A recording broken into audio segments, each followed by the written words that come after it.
Welcome to USA Global TV and Radio, where our mission is to provide education, entertainment, hope, and inspiration. USA Global TV and Radio connects you with experts and audiences all around the world every single day to help you succeed in business and to live a richer life. Visit us at usaglobaltv.com to learn about career and life-changing training and mentoring programs like the Listening Mentor. Subscribe to our newsletter to stay informed about our special programs and offers. Discover how you can become a guest on one of our shows or a host or producer of a USA Global TV and Radio show of your very own. That's USA Global TV and Radio, where the doctor is always in.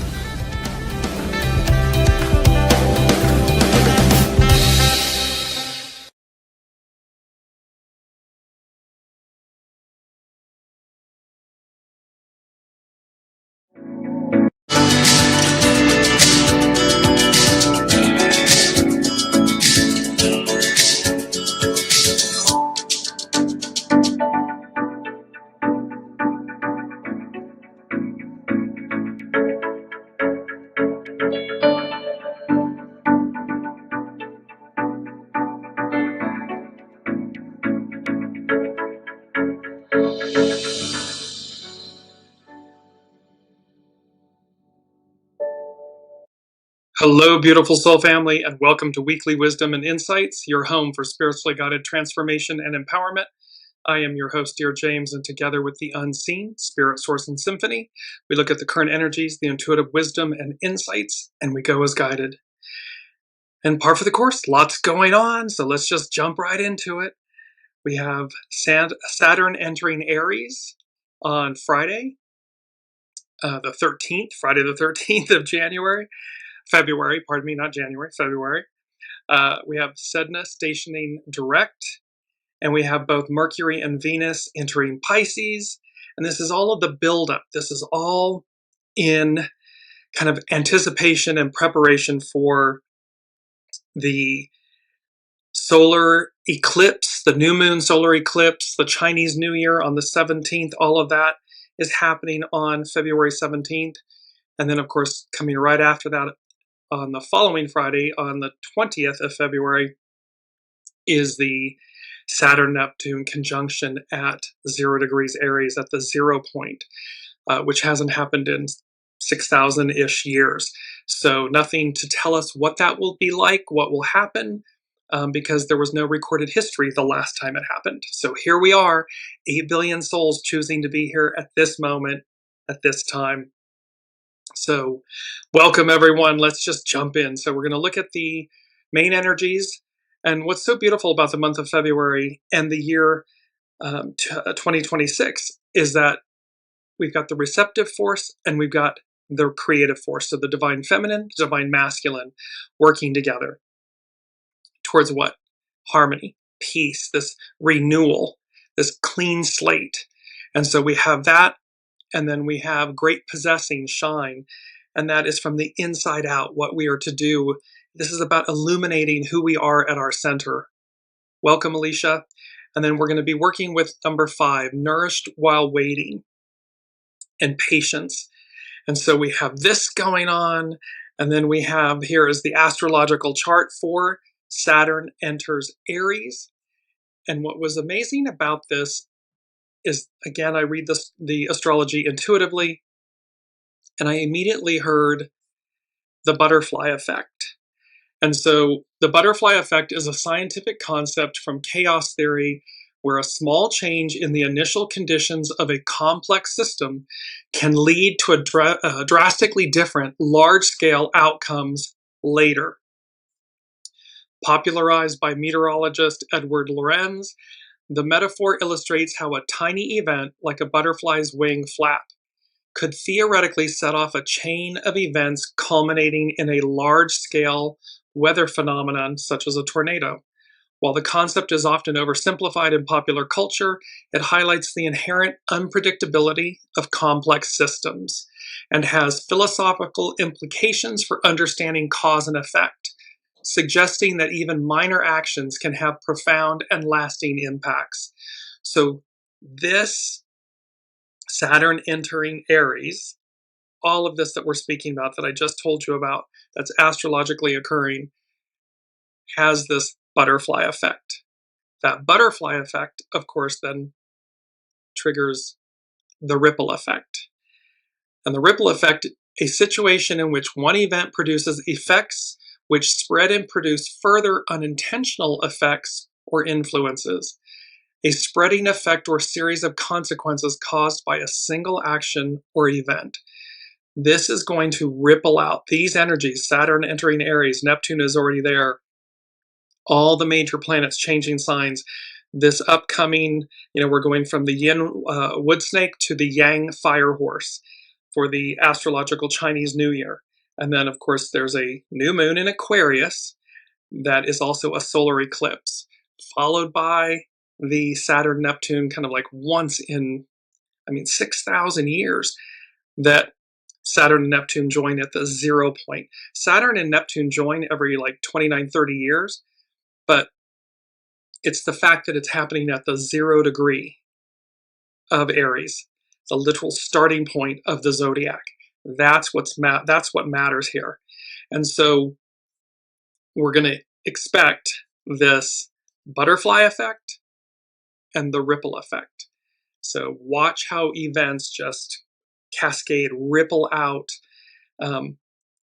Again, one person, a whistleblower, or someone comes forward with something, or there's another discovery of something, and the ripple effect and the butterfly effect of that's something so minute, and yet it will have major ramifications. And this is going to be rippling out. The unseen is saying this is going to be rippling out all year, but really watching February, March, April, as we move into May. What happens in these 90 days? And we've been talking about that. What happens in these 90 days? So keep watching as we move into, let's look at our main theme. And I heard the term, the unseen said, constructive idealism. Roll with the shock waves. And so constructive idealism.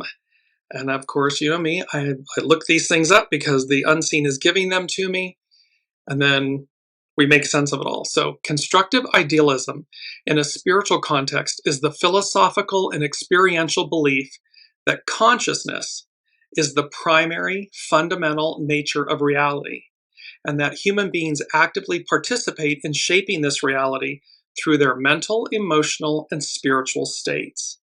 Unlike passive idealism, which may view the world as merely a dream, constructive idealism emphasizes the responsibility to create a more harmonious, ideal world by aligning one's consciousness with higher spiritual truths.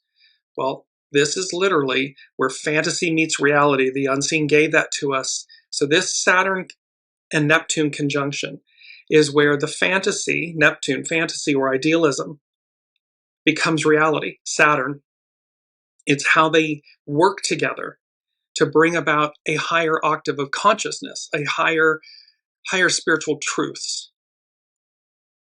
So, constructive realism, it posits that the physical universe is not the primary reality, but rather a manifestation of a deeper divine or cosmic consciousness. It holds that because reality is mental/spiritual in nature, human thoughts, beliefs, and attitudes actively shape experiences and to some extent the world around them. That it is our thoughts become things. That's from Mike Dooley at Tut.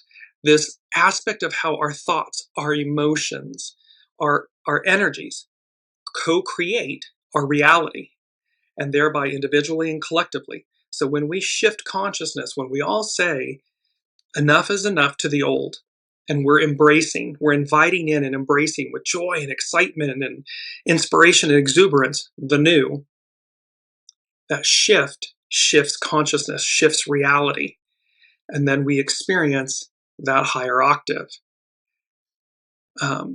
It's derived from Platonic thought. This perspective suggests that there is an ultimate ideal form of reality, quote, the good, and that human purpose is to bring earthly existence into closer alignment with this, improving the, quote, imperfect world. It rejects the materialist view that only physical matter is real, focusing instead on immaterial, internal, or divine realities.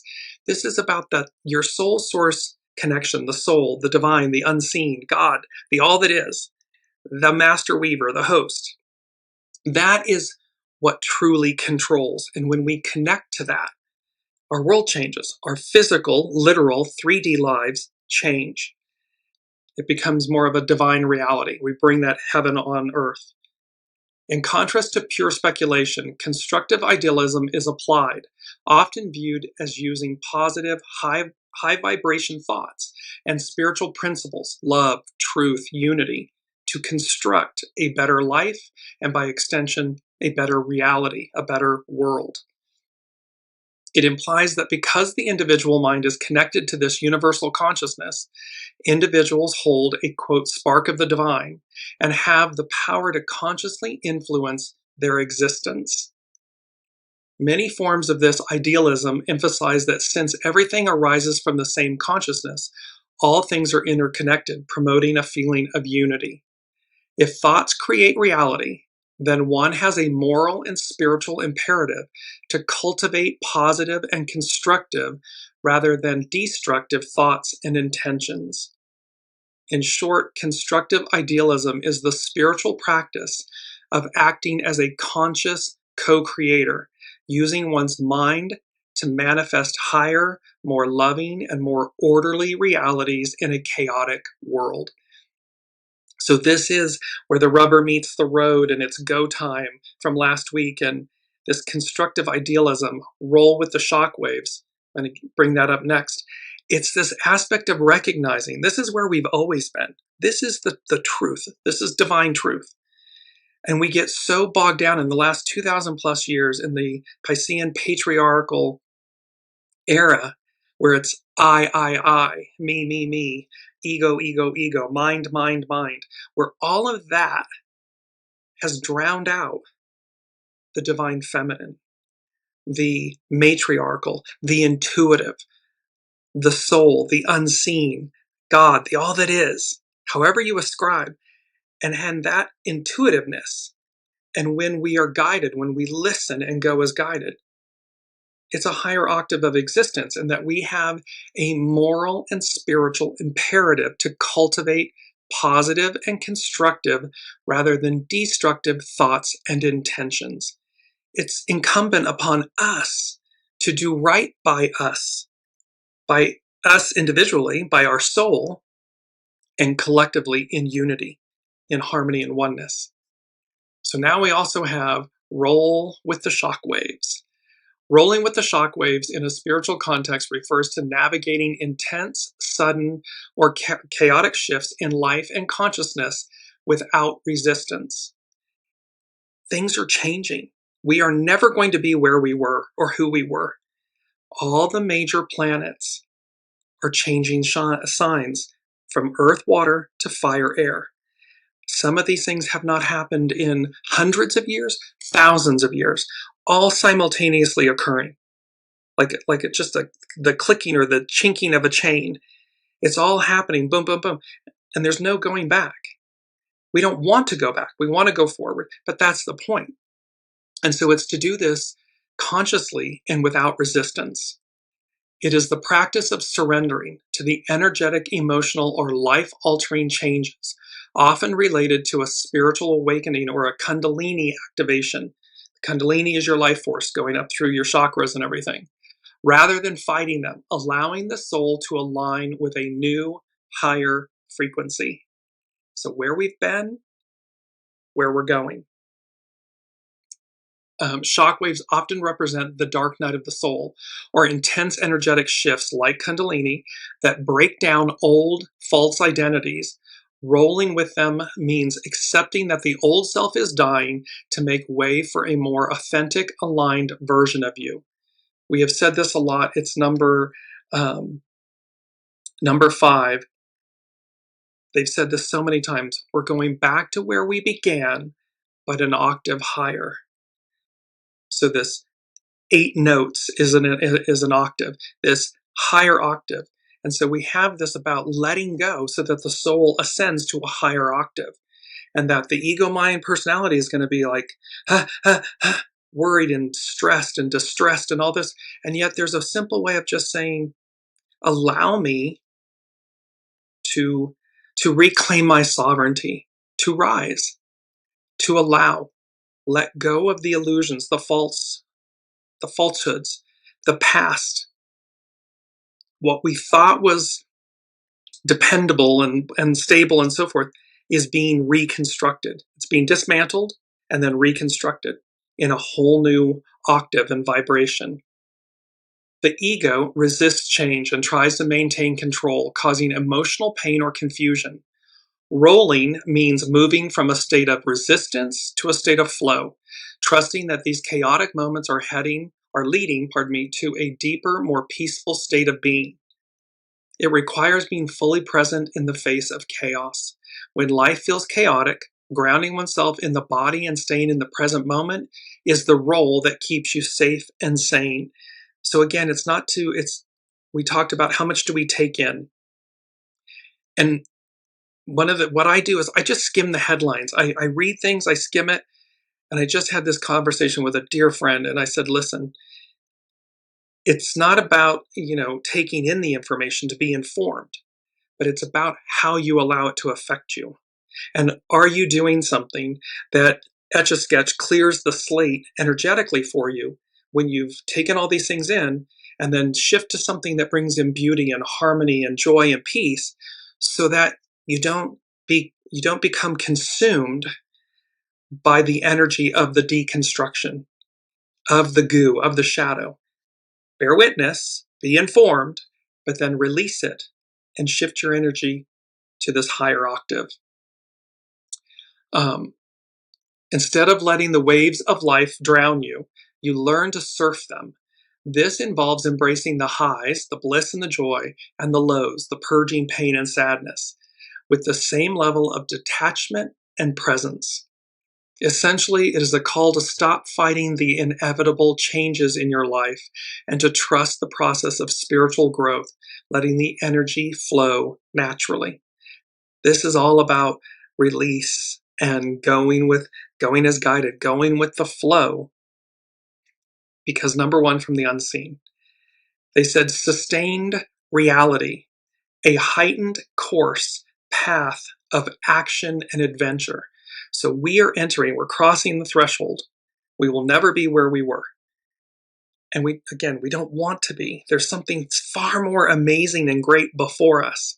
And it's simply to be in the flow of that, to allow it to unfold. And so we have this sustained reality, a heightened course, path of action and adventure. And then they said, because we talked about last week where Uranus is aspected all week long. It just stationed direct all month long. And just last week it stationed direct. When it stations, any planet that stations, its vibration is stronger and louder. But then it's going to be continually aspected. Well, Uranus is the higher mind, the God mind, the higher mind, and the expect the unexpected. Things coming out of left field. I mean, just boom, boom, one after the other. And so with that sustained reality, a heightened course, path of action and adventure, they also then said, when Uranus speaks, all listen. A conveyor of truth and wisdom. So Uranus is a conveyor of truth and wisdom. In astrology, Uranus is known as the Great Awakener, representing liberation, sudden change, and the pursuit of higher unconventional truth. It disrupts established, outlived structures to foster evolution, challenging individuals to embrace their authenticity, their soul source connection, their soul, who you are at your center, their authenticity, individuality, and a more authentic, often rebellious reality. Uranus breaks rules to reveal hidden realities, functioning as a catalyst for rather than a maintainer of the status quo. So Uranus it functions as this catalyst to break through what no longer serves, to deconstruct, tear down so as to make room, make space. We've said empty your vessel, hone and polish your stone. All of these things that allow the new to come through. This is not about maintaining the status quo. That has come and gone. This is radical acceptance, accelerated advance, all of these things. Uranus represents a vaster consciousness and the Akashic field of possibility, moving beyond limited traditional or emotional perspectives. It's about moving beyond the human into the extraordinary, or the ordinary to the extraordinary, or the human to the superhuman. Uranus prompts people to align with their true selves, independent of societal expectations, fostering, quote, a truth that is authentic to their personal evolution. So this isn't about what other people think or what other people want you to do or what, shoulda, woulda, coulda, and what you think you. This is about aligning with your truth, your authenticity, your soul, and surrendering to it. Due to its unique 98-degree axial tilt, where it rotates on its side, Uranus symbolizes viewing life from entirely new, unconventional angles. This is the Hanged Man in the tarot. It's to gain a new perspective. It is to see that so that the fool steps out in these quantum leaps with knowing, with certainty in the uncertainty, with this kind of, yes, I know. There's a saying that was on a marquee, and it said, God has a plan and it will not fail. Now, apply that. The unseen, the all that is, spirit, source has a plan and it will not fail because it is the higher mind. It is the octave that we all connect to, or come from and return to. And lastly, Uranus governs innovation, scientific genius, and technology, blending intellect with intuition to discover new truths about the universe. So this is where innovation and genius, scientific genius and technology, but it's about blending the intellect with the intuition to discover new truths, not only about the universe, but about ourselves. It is the planet of the future and unimagined possibilities, pushing humanity to adapt to constant change. Uranus is the planet that demands we wake up to the reality that everything is in a constant state of flux, change. And so when Uranus speaks, all listen, because Uranus is a conveyor of truth and wisdom. And we've got this higher calling, this higher octave that is coming in, that's a game changer, that is going to change us in ways we have yet to even, they're unimagined, the possibilities. And when that occurs, how do we all deal with it? Where are we on the ascension wheel or the ladder, not a wheel, the ladder? It's that beautiful bullet, conical shaped bullet building in London, which brings me to number 3 from the unseen. They said, I spy. Now, I spy is a game. I, the letter I, spy, but this was E-Y-E, like to see. I spy a new way forward, a new way of being. And then they said, the unseen said, check it. Well, check it is a slang phrase used as an attention-grabbing command to tell someone to look at this, listen, or pay attention to something interesting, new, or noteworthy. It acts as an exclamation to highlight a person, an object, or ideas, often used in conversational, informal contexts. So the unseen is saying to us, I spy a new way forward. I spy a new way of being. Check it.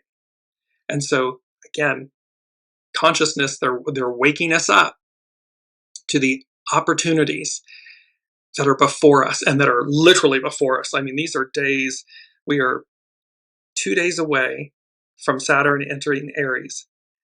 We're then on the 17th, 6 days away, less than a week from all that's going to occur on the 17th of February. And then we're about 9 days away from this Saturn-Neptune conjunction. And there's still more to come after that. But this is the threshold. This is the turning point. And this is also, astrologers have been talking about how this Saturn and Neptune at the 0 point degree is where the slate is cleared. So you can literally see this. We're going back to where we began, an octave higher. This paradigm shift, this cleansing of the slate, clearing to begin anew. And that reminds me then of where all of the planets were crossing, were meeting, they were being conjunct Pluto in Aquarius. And Pluto was saying to them, here's your token, your ticket, this golden ticket. Once you cross over this threshold, this line, you're renewed, but with great power comes great responsibility. We are being given a new chance, a new start. So with that power, with great power comes great responsibility. We're being told, you're cleansed, you're purified, the slate is being cleared and cleaned. You've got the golden ticket. It's morally and spiritually incumbent upon us to act with the highest octave of being, the highest purity in the new. You don't want to drag along goo and shadow and lower vibration thoughts, emotions, energies. Clear the slate. Begin anew. Start over. Because the unseen, I spy a new way forward, a new way of being. Check it.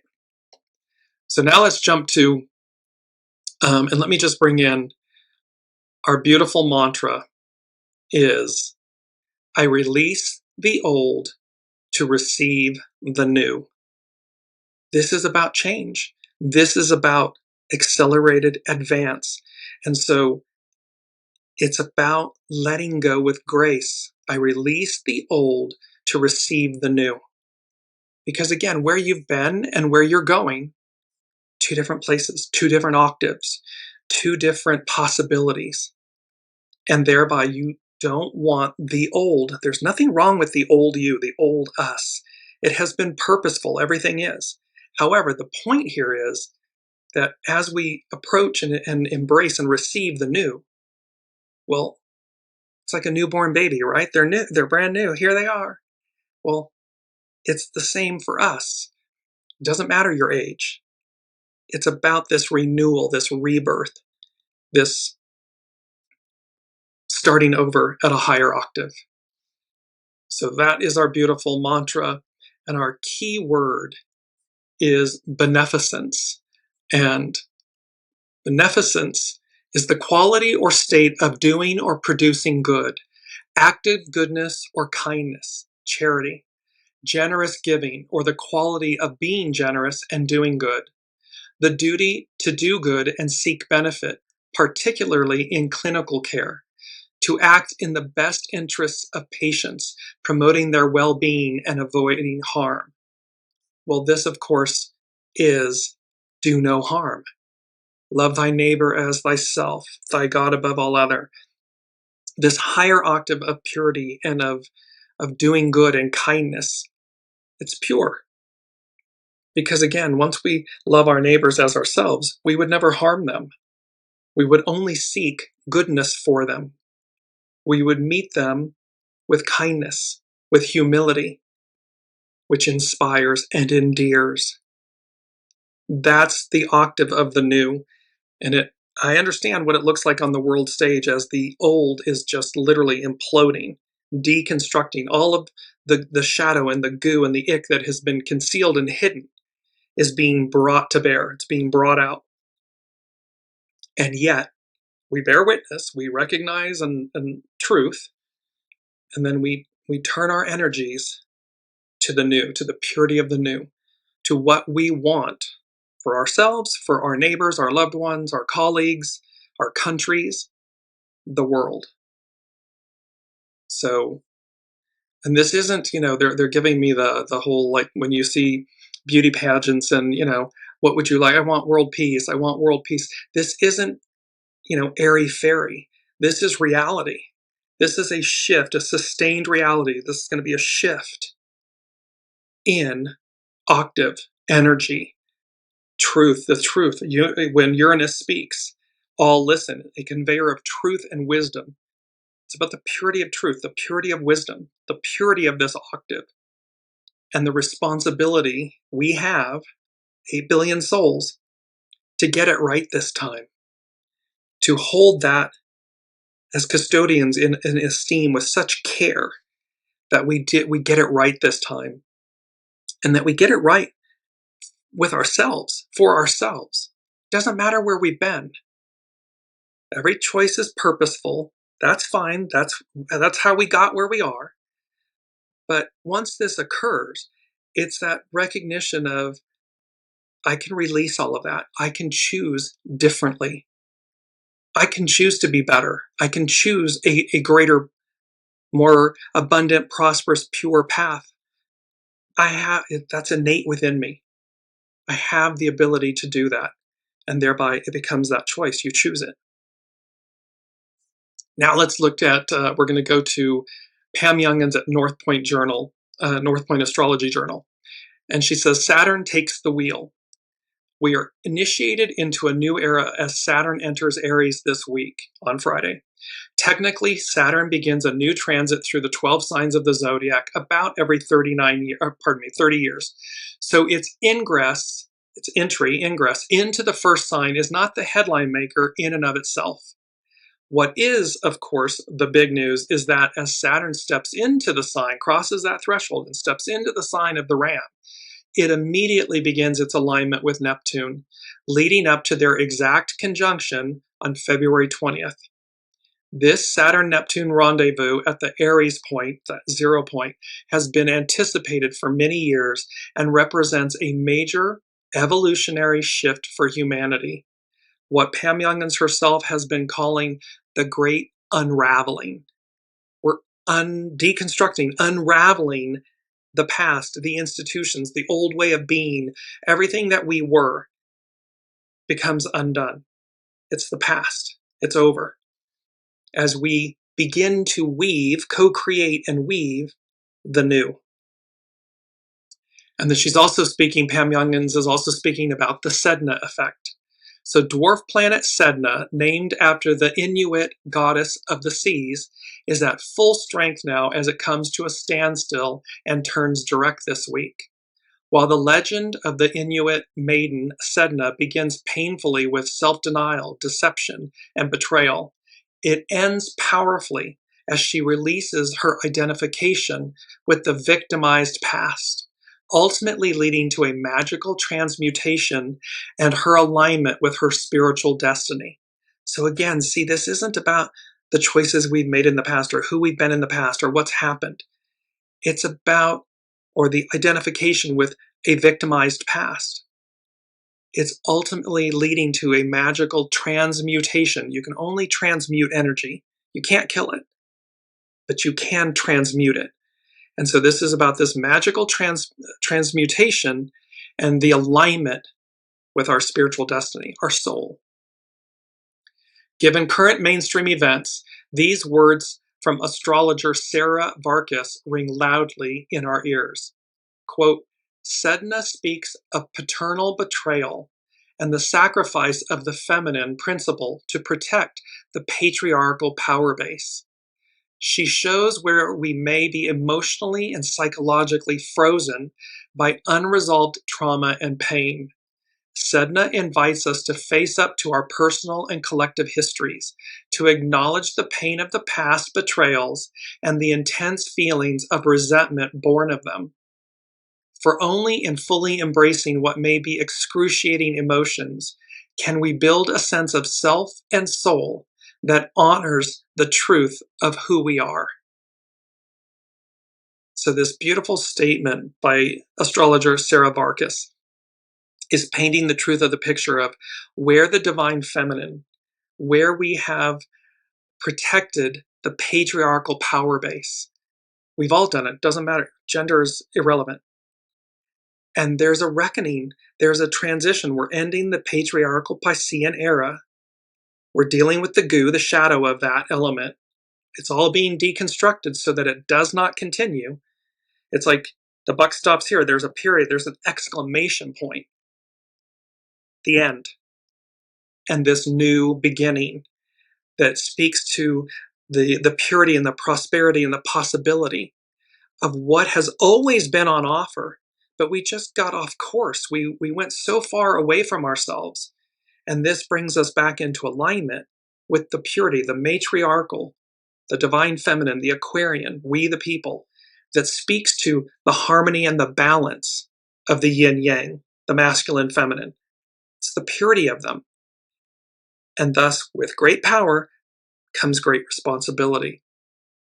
Pam Youngins continues, with SEDNA now at a virtual standstill and communicative Gemini, information is revealed that sheds new light on painful episodes in our collective history, especially ones that involve abuses by those in power. We're watching this play out on the world stage, the revelation, the exposing of episodes that are painful in our collective history about the abuses by those in power. The curtain is being pulled back, ripped apart, ripped down. As a result of the truths being revealed, we may be grappling with some intense emotions at this time. SEDNA will be strongly activated again from late April through at least early June of 2026. Uranus joins the dwarf planet in Gemini on April 25th and exactly conjoins SEDNA on May 24th. So we're talking about what happens in February, March, April, into May. Since Uranus is the great liberator and Gemini is the sign of communication, information that comes forward during April and May will likely serve as a powerful catalyst for change. At its highest potential, this alignment will ultimately raise collective consciousness, a sustained reality, a heightened course path of action and adventure. So Pam Youngins is saying, at its highest potential, this alignment will ultimately raise collective consciousness, helping free us from a legacy of trauma and abuse. We're relinquishing the past. There's an exclamation point. It's done. Done. So watching these 90 days, February, March, April, into May, but all of 2026, and the fire horse, and that's action and power, empowerment. But it's also the horse, and the horse receives. It's like the gentle mare. She's receptive. She represents the divine feminine, the unseen, your soul, connected to a higher octave, a higher consciousness that guides her. And yet she has all the force, all the power, all the fire, the kundalini, the fire, the will to connect, listen, go as guided. So now we move to astrologer Chani Nicholas. This is her, the weekly number 102. And she says, ending equals new beginning. This week brings a major ending and a new beginning. Saturn, the planet of boundaries and discipline, ends its 2.5-year stint in Pisces, closing out a cycle of effort that brought us some high highs, but often had us spinning our wheels. Saturn in Pisces was a mixed bag and signified a time when we had to float where possible and ride waves as they came. Saturn in Aries is all action. It wants us to commit to bold goals and bolder strategies. Though Saturn can be a tough teacher in any sign, in Aries, in Aries, harshness can dominate. This is no time for being thin-skinned, nor is it time to lose touch with our humanity. How we reckon with the horrors revealed each and every day will either break us down or build our resolve. This is what I was talking about earlier. It's okay to take in it's important to be informed, to take in the information, but it's what do we do with that? Do we fall down the rabbit hole? Do we allow it to consume us? Do we allow it to break us down? Or do we allow it to build resolve? And that we pivot, we cleanse ourselves. There's like an amuse-bouche or something to cleanse the palate in French. And there's this aspect that this is where anything to do with nature, flowers, scents, candles, baths, whatever it may be, music, meditation, that shifts you to get you so you're informed, but you're also then aligned with the new, in the purity of the new. And that way you're building resolve. Channy Nicholas continues, if we are to rescue this world from the jaws of depravity, we need to be firmly anchored in all that matters to us. Saturn will eventually meet up with Neptune on February 20th at 0 degrees of the fire starter sign. This is a signal from the skies that the structures we've been told are built to last will erode shortly. So, if things prove themselves unfit for the long haul, or when things prove themselves unfit for the long haul, let go and grieve as needed. This is all about truth and wisdom. Uranus speaking, truth and wisdom. This is about recognizing within our own individual lives what needs to be released, what no longer serves, what is not in my highest and best. What do I know to let go of, release? What do I know to do to align myself with these higher octave energies? Because this is a signal from the skies that the structures we've been told are built to last will erode shortly. So when things prove themselves unfit for the long haul, let go and grieve as needed. Rebirth is on its way. February will change everything and remind us that we aren't as entrenched in this reality as some would like us to think, thankfully. They're saying to us sustained reality. The unseen is saying to us sustained reality. Constructive idealism. Roll with the shockwaves. A heightened course, path of action and adventure. I spy a new way of being, a new way forward. And it's number 4. Number 4 and 5 from the unseen go together. And I started hearing the lyrics to this song by Steve Winwood, Bring Me a Higher Love. They showed me then with 4 and 5, and I'll get there, but the 4 aces. They're reminding us, the unseen is reminding us that we have the 4 aces. That's like, in spiritual terms, that's like you've got it all. And the aces denote new beginnings, but it's the power of those new beginnings. With great power comes great responsibility. So we have this beautiful power. We're not entrenched in the old reality. There's a new one that's before us. And we're going back to where we began, but an octave higher. And then they said, bring me a higher love, which we've had, has been mentioned before in the Weekly Wisdom and Insights shows. But it says, think about it. There must be higher love, down in the heart or hidden in the stars above. Without it, life is wasted time. Look inside your heart. I'll look inside mine. Things look so bad everywhere. In this whole world, what is fair? We walk blind and we try to see, falling behind in what could be. Bring me a higher love. Worlds are turning and we're just hanging on, facing our fear and standing out there alone, a yearning, and it's real to me. There must be someone who's feeling for me. Things look so bad everywhere in this whole world. What is fair? Bring me a higher love. I will wait for it. I'm not too late for it. Until then, I'll sing my song to cheer the night along. Believe, bring me a higher love. So there's this beautiful aspect of the unseen saying to us, see, it's number 4, foundational. Bring me a higher love. The 4 aces. And number 5, we're going back to where we began, but an octave higher. So there's this clear message from the unseen that on our evolutionary ascendance and path and trajectory, there's a new octave. There's a higher octave that we are all entering. And again, to what degree? In our faith, in our belief, in our spirituality, through our religion, wherever we receive it, how do we align with that higher octave? How do we get there? In the most pure, harmonic, balanced, united way. Because it is about unity, wholeness, unity, kindness, goodness. And I'm going to beat this dead horse. With great power comes great responsibility. We have a moral and spiritual obligation to get it right, to live up to that ideal, to align with it, to become one with it, as it becomes one with us. It's coming. We're meeting it. Now let me go to Astrology by Lauren.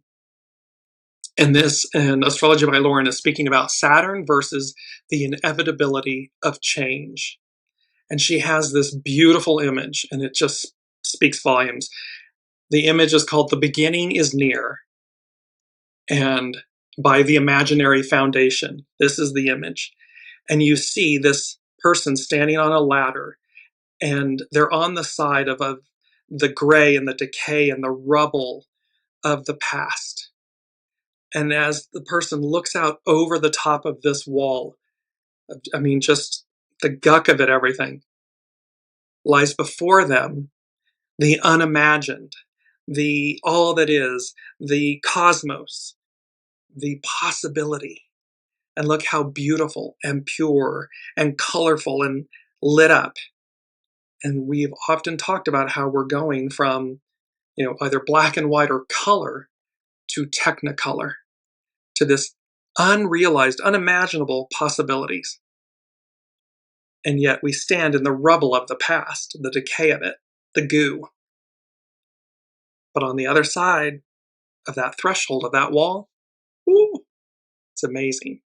So Astrology by Lauren is speaking Saturn versus the inevitability of change. She begins with a quote by Christmas Humphreys. "The first fact of existence is the law of change or impermanence.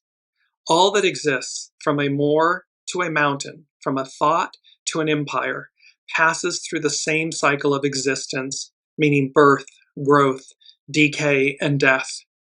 Life alone is continuous, ever seeking self-expression in new forms. Life is a bridge. Therefore, build no house on it. Life is a process of flow, and he who clings to any form, however splendid, will suffer by resisting the flow." So see, we're meant to evolve and change, to advance.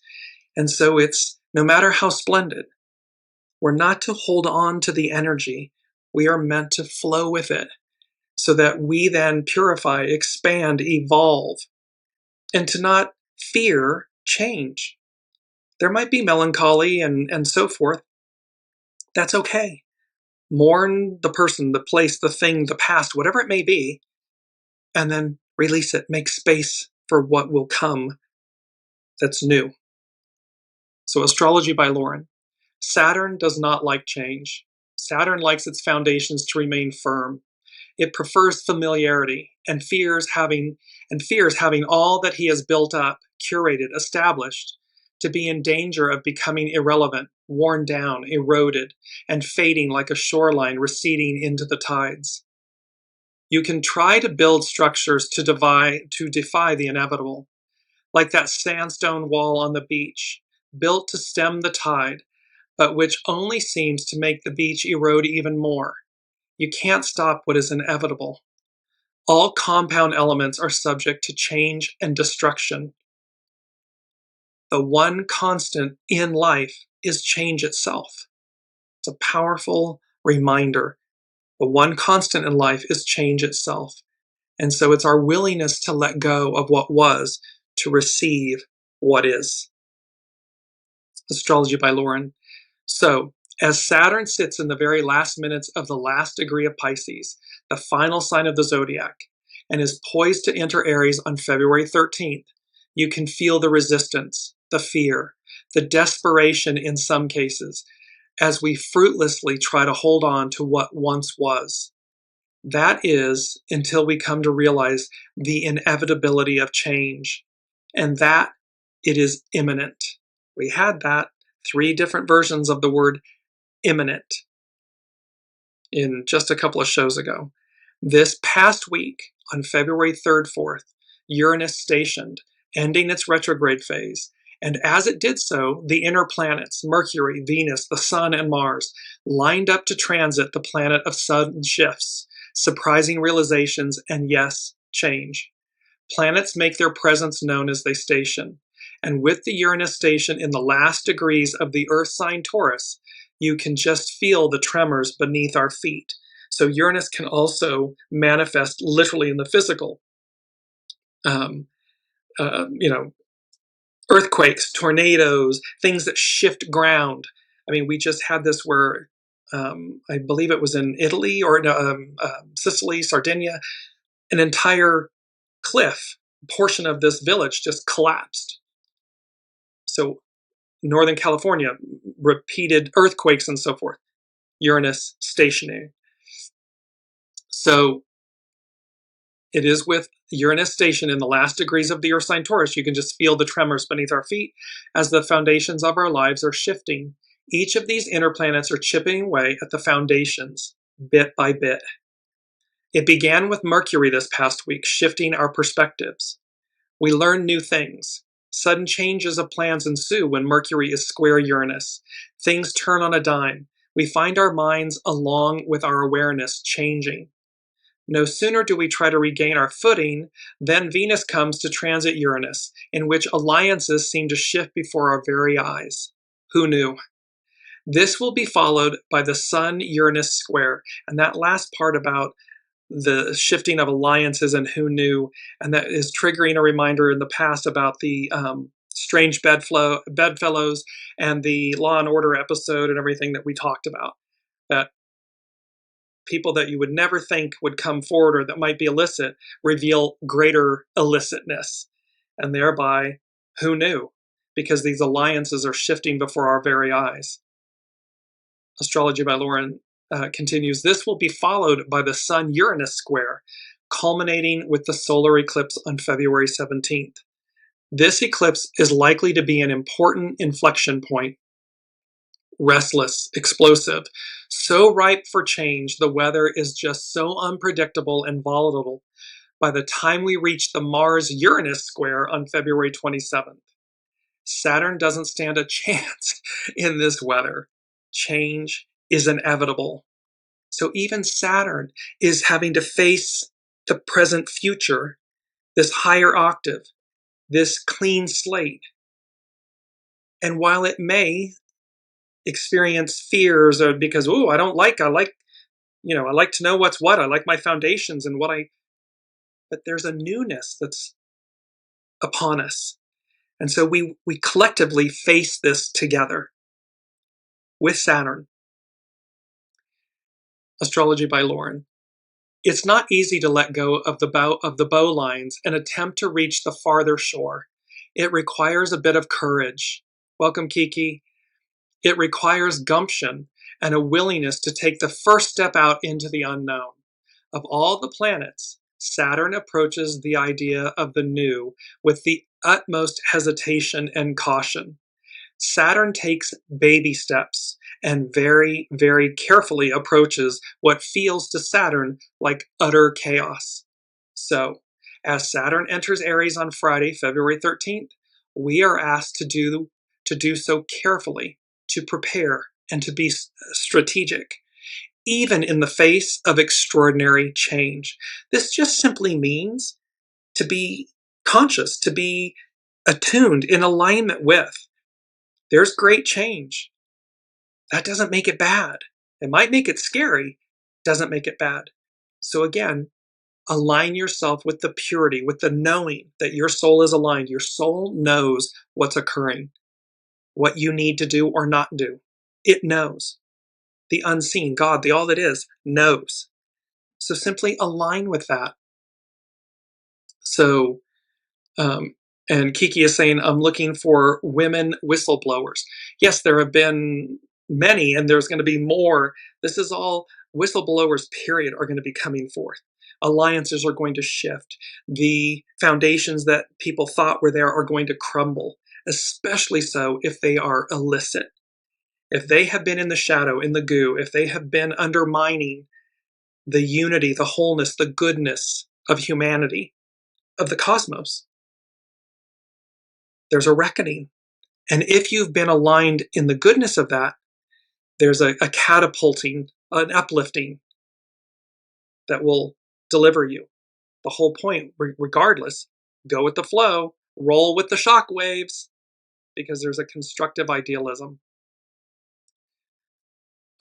Continuing with Astrology by Lauren. From the perspective of Saturn, the Aries world is a world in which dog eats dog, where we dominate or be dominated. This is why Saturn enters Aries wearing a shield. We all feel a little defensive in Saturn and Aries weather, but we do so while also readying ourselves to meet the competition, to meet the moment. Saturn in Aries is the general, gathering the forces and readying the troops for battle. So, although there is some resistance to the new with Saturn, once he gets engaged in the new expectations, the new world, the new everything, there is no stopping him or us. So see, again, while we come in with our armor, we come in prepared and ready, we have everything we need. Remember, this is both the magician and the fool. They have everything they need to embark on this journey, to co-create, to co-manifest in the new. And like Saturn, it's like anything new. We move to a new job, a new home, a new relationship, or whatever. Once we get the stability, the newness out of the way, there's nothing that stops us. We hit the ground running in that way. Astrology by Lauren. Also know there is no passing the buck here. Saturn in Aries asks each and every one of us to step up to the plate and take responsibility. With great power comes great responsibility. It's a quote by Voltaire. For we are being asked to be the architect and the director, the general of our own lives and circumstances. There is no one else to blame. This is all about choices, the choices we make. It always has been, it always will be. But to do this well, we first must know who we are and what we want. Ask yourself, what do I want to stand for? What is my personal statement to the world? Where do I see myself going? And what can I do to further cultivate the image and those goals? Saturn entering Aries puts the focus on the individual and asks each of us to take responsibility for our own destiny. Like a general in the command of an army, Saturn in Aries asks us to focus our will and take charge. There is no turning back once we make the commitment to proceed. And so this is all about crossing the threshold, moving forward, a clean slate. And number 6 from the Unseen is another song. It's by McFadden and Whitehead from 1979. And they said, the Unseen said, "Ain't no stopping us now." And the lyrics are, "Ain't no stopping us now. We're on the move. We've got the groove." And so there's this, and I'll post both of the songs on the Dearjames Facebook page for the show thread. So there ain't no stopping us now. We're on the move. We've got the groove. We've got what it takes. We've got everything we need. And number 7 from the Unseen is, they said, crossing the threshold into a new era. Hold on. Dream big. Because it's all new. Go back to when you were in the innocence of a child. Everything's possible. Nothing is impossible. Everything lies before us. And in that state of being, magic exists. The unseen is present and exists. We are co-creating consciously. And that energy mirrors the octave of the new, the heaven on earth.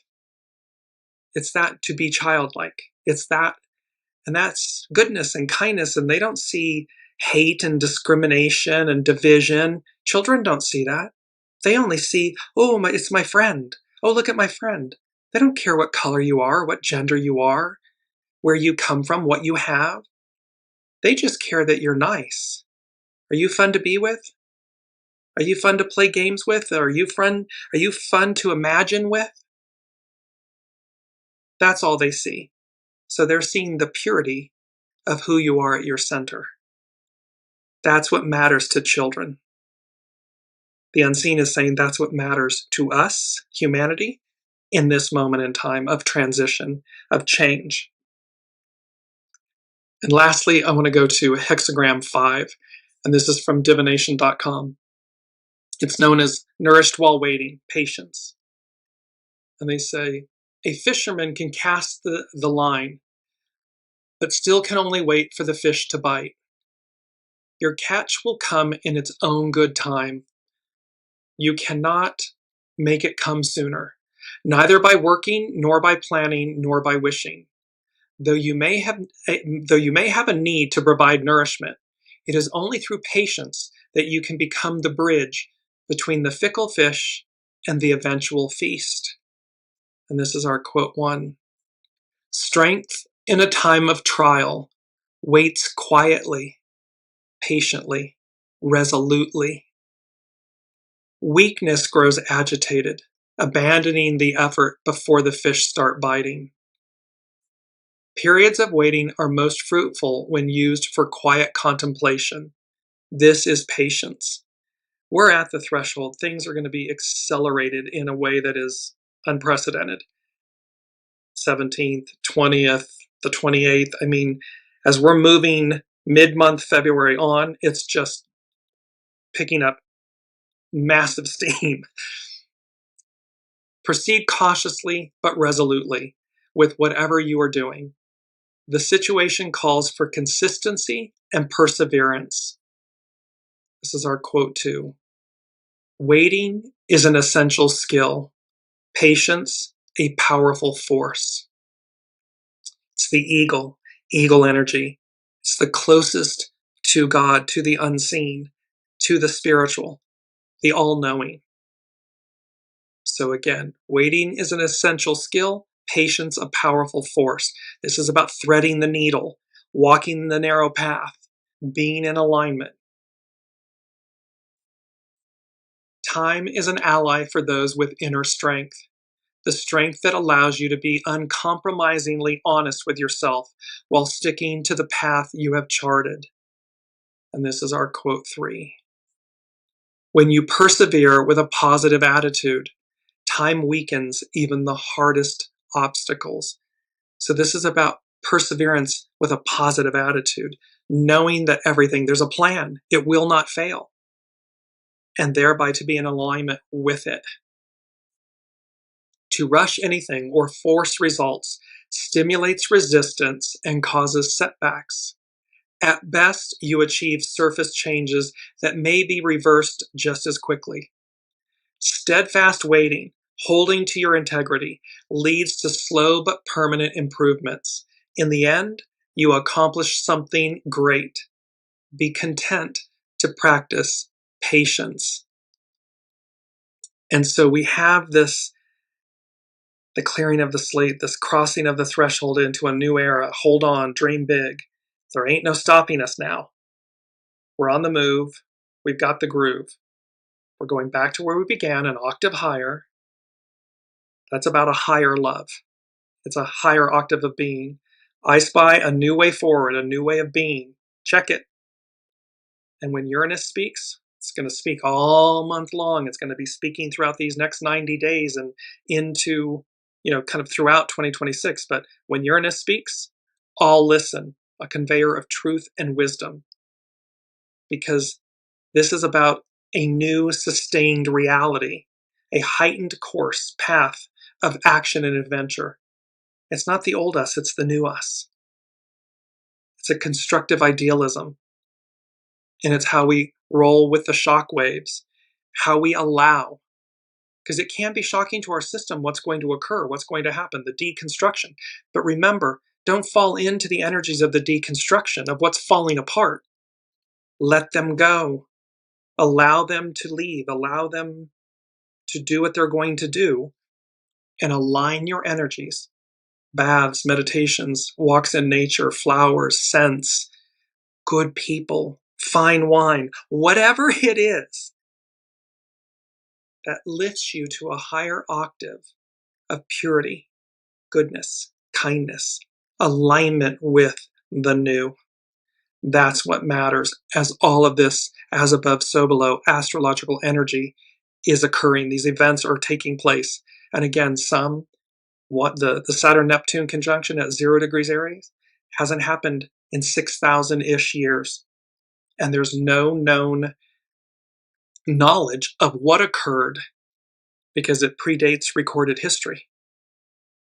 But what's clear to everyone is this is a crossing over, a whole new way of being. I just want to get in really quickly. Alicia is saying the big air ski jumping keeps coming to mind when you're talking about the upcoming changes. Yes, because look at how they come down that ramp and they fly out into because they're competing to see who can go the farthest. In this beautiful analogy that Alicia is bringing up, that's exactly it. And what does it take? An alignment, a training of the soul, the spirit, the mind, the oneness, the fortitude to face fear, to step out onto that platform and shoot down that runway and go airborne like the Fool. And they're leaning into it. They're aligned. Skis, everything perfectly aligned to see who goes the farthest. That's what's available to us. Beautiful analogy, Alicia. Thank you. This is what is before us. These are the energies. And we literally, like the big ski jumpers, we take flight. We have, I wanted to bring this in because it is about accelerated advance. It's about blast off. Things are moving fast. It is about Columbia, the divine feminine, her light, the fire horse, the mare, liberty, freedom, justice, equality, unity, elevation. You have your internal compass. It will lead you home. It will lead you to true north. You have the golden ticket. New adventure awaits. Because you've chosen the golden ticket train. It is the train that's departing the past, leaving the past behind to a whole new world, a whole new way of being, an octave higher. And that's all sunshine and sunflowers. Are there things that we have to do? Yes, of course. But the joy is in the alignment of it. And Kiki is saying, you help me hang on through this.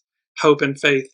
To all, hope and faith. And thank you, Kiki. Thank you, everyone who has been on this journey of weekly wisdom and insights, and how the unseen, Spirit, Source, and Symphony are guiding us all so that we have the awareness, the foreness of this moment to be at the tip, not the tail cone, to surrender, to align, to allow, so that what the greatness that comes is already ours. May we, in the big ski jump analogy, may we go the farthest. So I love you one and all. Thank you, thank you, thank you for your energy, your comments, your alignment, your energies, your presence, everything. Thank you, thank you, thank you. You make this journey so rich. And I'm just excited each week to show up and be with you all and to see where this all goes, the unfoldment of it. So until next week, be kind, be well, be aligned, and be ready. We'll see you next week.